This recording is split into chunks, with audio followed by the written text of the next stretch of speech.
E nesse vídeo eu vou te contar os 5 maiores erros cometidos pelos investidores iniciantes. Bom, gente, quem nunca errou que atira a primeira pedra, né? Já diz o célebre ditado. Mas o problema não é errar, né? Quando a gente está começando, é realmente comum a gente errar, seja no mundo dos investimentos ou em qualquer área da nossa vida. O problema é persistir no erro. Então fica de olho nesses 5 erros que eu vou contar para você ficar bem espertinho e não cair mais nesse tipo de cilada. Primeiro erro dos investidores iniciantes é o excesso de medo. Às vezes o investidor iniciante, pelo fato dele não conhecer muito bem o mercado, não saber o que ele está fazendo, né?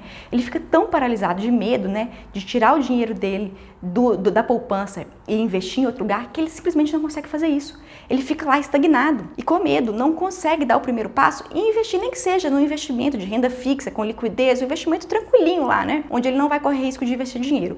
E aí acaba que ele comete o maior dos pecados capitais do mundo dos investimentos, que é o quê? Deixar o dinheiro na poupança, né? Pra quem ainda não sabe o quão ruim é deixar o dinheiro na poupança, eu gravei um vídeo só sobre isso, eu vou deixar aqui nos destaques, então vai lá e dá uma olhadinha. O segundo maior erro é justamente o oposto do primeiro. Assim como investidores que têm muito medo e ficam paralisados, tem investidores que têm medo de menos e já chegam achando que vão investir na bolsa de valores e que vão virar Warren Buffett. O problema é justamente esse, né? Quando você tem pouco conhecimento e pouca experiência no mundo dos investimentos, o ideal é que você comece aos poucos, né? O primeiro investimento que você faz é um investimento seguro, conservador, com liquidez, né? Como o Tesouro Selic, como o CDB de liquidez diária, justamente para você se acostumar com investimentos diferentes da poupança, né?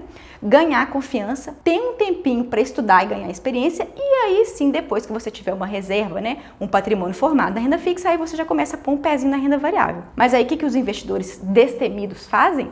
Eles já chegam de cara, aportam grande parte do patrimônio na renda variável, e como o nome já diz, né, renda variável que varia. Então eles acordam um belo dia, né, vê que o seu patrimônio teve um decréscimo significativo, perderam dinheiro, e aí o que eles fazem? Eles vendem, né, vendem as ações, vendem os fundos imobiliários, porque perderam dinheiro. Aí sim que eles amargam um terrível prejuízo. Então, nem tanto ao mar, nem tanto à terra, né? Nem tenha medo demais que vá te paralisar e nem tenha medo de menos também que você saia aportando seu dinheiro na renda variável logo de cara e tome prejuízo. O terceiro erro mais comum dos investidores iniciantes é pagar as taxas de corretora e tarifas de banco. Se você ainda não sabe, vai aprender agora que a primeira coisa que você tem que fazer para investir, seja na renda fixa ou na renda variável, é ter uma conta em corretora. E quando você vai transferir dinheiro do seu banco para a corretora, você tem que fazer uma transferência bancária.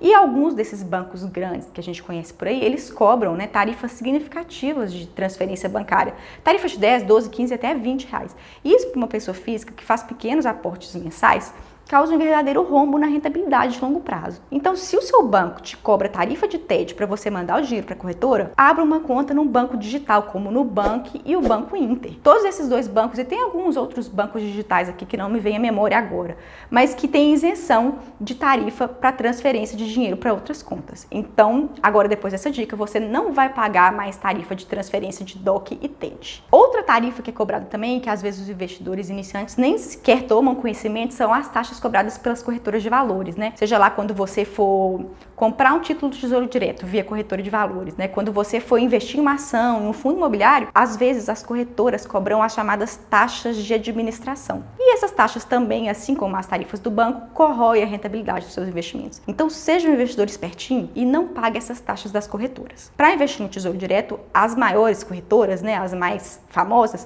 já não cobram taxa, é a chamada taxa zero para Tesouro Direto. Exemplos dessas corretoras são a Rico, a Isinvest, a Modal Mais, a Clear. Eu mesmo tenho conta na Rico e nunca paguei 1 centavo de taxa de administração para comprar títulos do Tesouro. Outra taxa que tem é quando você vai investir na renda variável, né? Muitas corretoras cobram a taxa de corretagem para você operar no home broker. E com relação a essas taxas, não é tão comum aquelas corretoras que não cobrem por isso. O que eu conheço é o Banco Inter. Então, quando eu for investir em renda variável, comprar ações e fundos imobiliários, eu opero pelo home broker do Banco Inter, porque ele também não paga taxa de corretagem. E as taxas de corretagem também não são baratinhas não, tá? Elas variam na casa de 15 a 20 reais. Então, abra sua conta no Banco Inter, que aí você vai poder operar em renda variável sem pagar nenhuma taxa de corretagem. O quarto erro mais comum dos investidores iniciantes é acreditar no gerente de banco. Não que o gerente de banco seja uma má pessoa, pelo contrário, os gerentes de banco são trabalhadores, né? Pessoas íntegras, trabalham para um banco.